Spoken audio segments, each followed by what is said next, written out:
Sir शुरू तो यहाँ से करते हैं कि पाकिस्तान में डॉक्टर्स और पेशेंट रेशो जो है वो है 1300/1 या 1/1300, जैसे भी आप इसको कहना चाहें। Every doctor to 1300 patients. बिल्कुल। अच्छा, WHO की जो रिकमेंडेशन है वो है कि मिनिमम 1000 होना चाहिए। हम पहले ही उसमें, जैसे आपने फरमाया, बहुत पीछे हैं।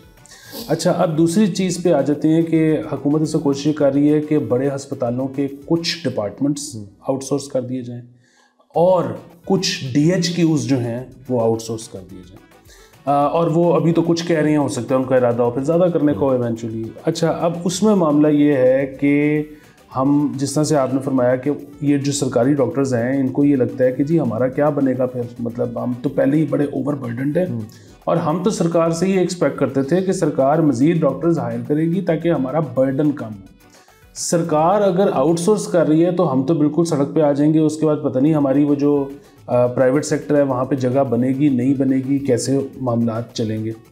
अच्छा, तीसरी चीज़ इसमें ये है कि जिस तरह से आपने फरमाया कि जो आउटसोर्स जब आप करते हैं तो वो तो प्रॉफिट के लिए आते हैं। अच्छा, वो प्रॉफिट का मसला ये है कि इधर आप अक्सर सुनते होंगे कि जी दवाइयाँ कम हो गई, जी एक्सरे की फिल्म ख़त्म हो गई, जी MRI की मशीन ख़राब हो गई।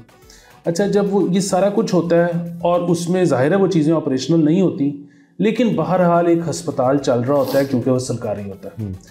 अभी क्या होगा कि जब आप आउटसोर्स करोगे आपका एक माहाना या सालाना तय हो पाएगा किसी भी कंपनी के साथ या प्राइवेट हॉस्पिटल के साथ। जब आप उनको वो नहीं दे पाएंगे किसी वजह से, या कोई आपकी 3 दिन लेट हो जाएगी पेमेंट या 1 महीने का कुछ मसला आ जाएगा, तो वो तो हाथ उठा के वो तो प्रैक्टिकली सब कुछ बंद कर देंगे। तो अब जो आपने कहा ना कि पेशेंट साइड देखें, तो पेशेंट साइड में ये तो हमें पता है, अगर आप ये कहें कि जी नहीं अब से हुकूमत ना कभी पेमेंट डिले नहीं करेगी, तो ये तो मुझे सुन के बात ठीक नहीं लगती। तो अगर डिलेज वगैरह वाले मसले आने हैं तो इस तरह एक सम वॉट ऑपरेशनल चीज़ चलती रहती है, उस तरह ताले पड़ जाया करेंगे। तो आप खुद देख लें कि क्या बेहतर है।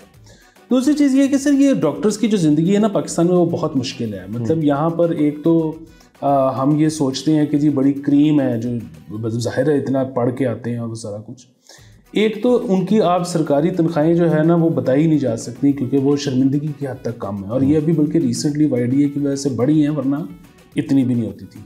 दूसरा, अब उनका इमेज भी कोई अच्छा नहीं रह गया क्योंकि वो हर जगह ये कह के कि ये चोर होते हैं, ये फलाने होते हैं। तो ज़ाहिर है एक डॉक्टर का काम है इलाज करना, वो अगर वो ठीक नहीं कर रहा तो उसमें उसका बिल्कुल कसूर है। लेकिन हम ये समझ लेते हैं कि पूरा हेल्थ केयर सिस्टम प्रोवाइड करना डॉक्टर का काम है, वो डॉक्टर का काम नहीं है, वो सरकार का काम है। अच्छा, फिर अब जाहिर है वो हम शोज़ में भी अक्सर इस तरह की बातें कर जाते हैं, ड्रामों में भी चलती हैं ये वो सारा कुछ, तो उनका इमेज जो है वो ख़ास नहीं रह गया। आए दिन हम ये सुनते हैं कि अस्पताल में जो लवाकिन है वो डॉक्टर्स को मार रहे होते हैं, पीट रहे होते हैं। तो ये तो आपको दुनिया में बड़े ही कम ममालिक में इस तरह की चीज़ दिखाई देगी। तो एक तो ये कि हम जो बात करते हैं डॉक्टर पेशेंट रेशो की, तो उसमें हम इजाफे के लिए एक तो हमें उनको इंसेंटिवाइज़ करना पड़ेगा, दूसरा जो कि हम नहीं कर रहे, दूसरा ये कि यहाँ पर तो इस तरह के मामलात हैं तो अब कौन बनेगा डॉक्टर। तीसरी चीज़ ये कि ये किसी को अंदाज़ा नहीं है, पाकिस्तान में बहुत सारे डॉक्टर्स फ्री काम कर रहे होते हैं, और वो फ्री इसलिए काम कर रहे होते हैं क्योंकि एक शख्स ने अगर स्पेशलाइज करना है तो वो घर बैठ के तो कर नहीं सकता, उसने ज़ाहिर है किसी अस्पताल में अपने डिपार्टमेंट में अपने आवर्स पूरे करने हैं। अच्छा, यहाँ पर उतनी सीट्स ही नहीं होती। जब उतनी सीट्स ही नहीं होती तो वो कहते हैं कि अच्छा जी, मुझे सरकार कहती है हम आपको तनख्वाह नहीं दे सकते, वैसे काम करना है तो काम।